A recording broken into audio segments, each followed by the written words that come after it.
Speaking of Cochrane, and his colleague Rob Antle, and some of the others who work in the investigative unit over at the Corp, this is good work.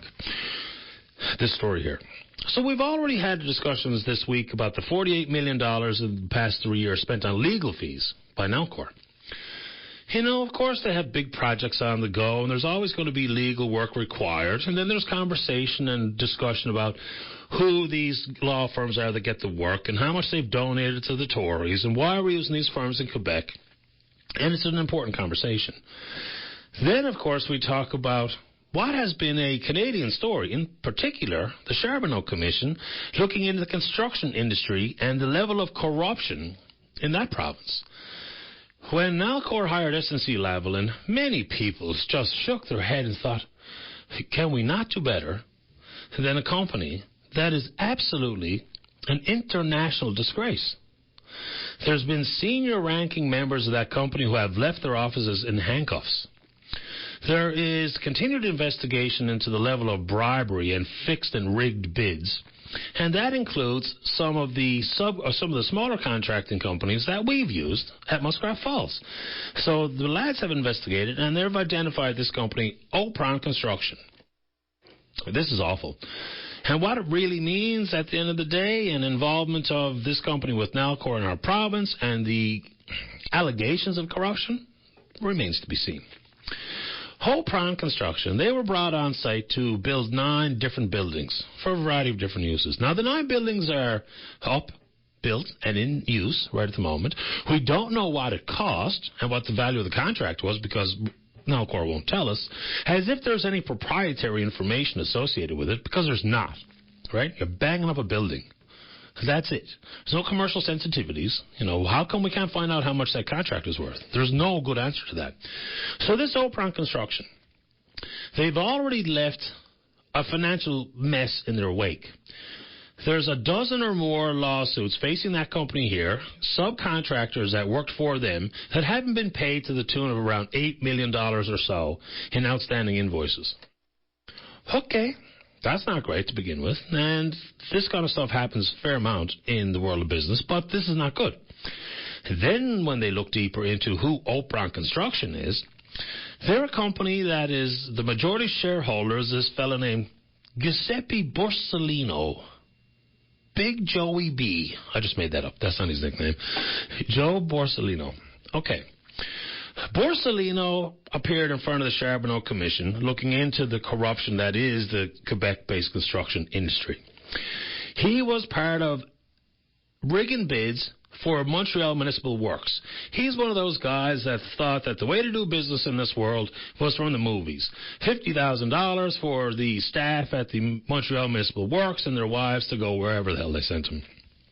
And so this guy has been involved in some really shady business arrangements and dealings. While I understand the Charbonneau Commission, he stopped just short of bada boom, bada bing. Do you remember this conversation with this mobster? No, I'm sorry, don't remember. I can't remember that. Do you remember this conversation? What happened here? What happened with the bag of money?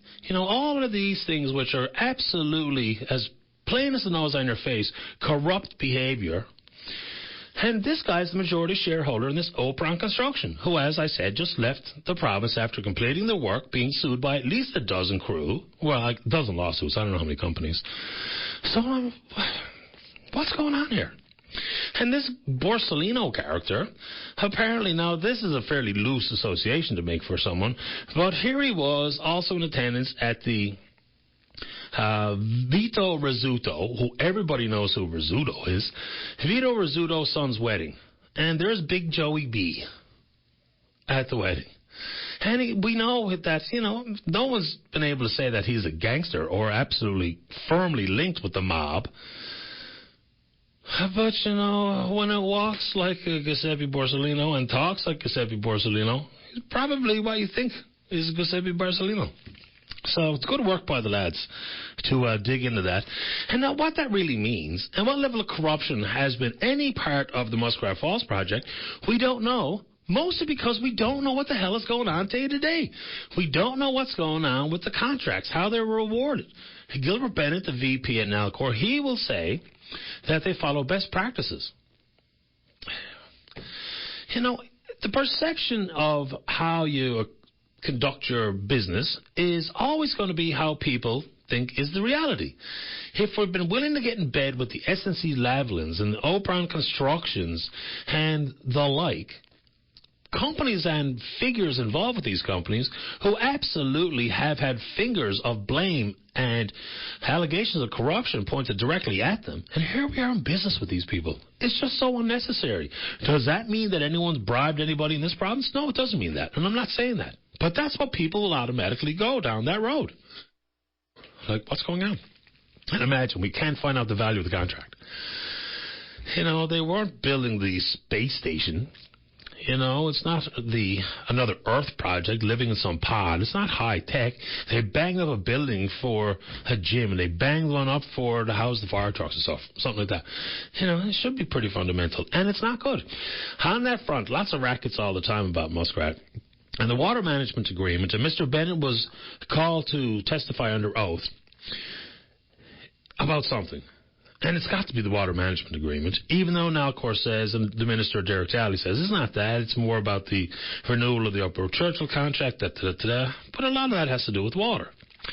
If the legal opinions we have in hand, if the ruling that's coming from the court does not go our way on water management, forget what they say the maximum output is at Muskrat Falls. And what's the number? 824 megawatts? Without the water required, because it's a hydro project, without the water that we think we can get and store in the reservoir and on demand, especially with peak demand times, if we don't have all the water we need, we might not be able to generate any more power than we actually owe Emera and Nova Scotia. Imagine if this doesn't go our way.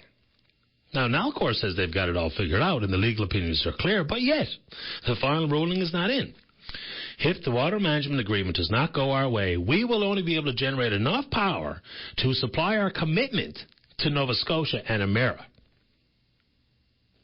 Yeah, think about it. Billions of dollars to actually deliver free electricity. Now, of course, Emera is building the Maritime Link to the tune of $1.5 billion-ish. And for it, they get, and it's true, it's free electricity. Their investment comes in the form of the transmission link. That's true. But the power that they get is free of charge. Now we get some access to the mainland, and that could be important. We could import power over that link, and that's okay. And we have access to Emera's transmission rights to other markets, including the clearing markets, the hubs. Except every time we sell power, we have to pay a transmission fee. You know, we can float it free until we sell, but then we pay a tariff. So imagine, water management.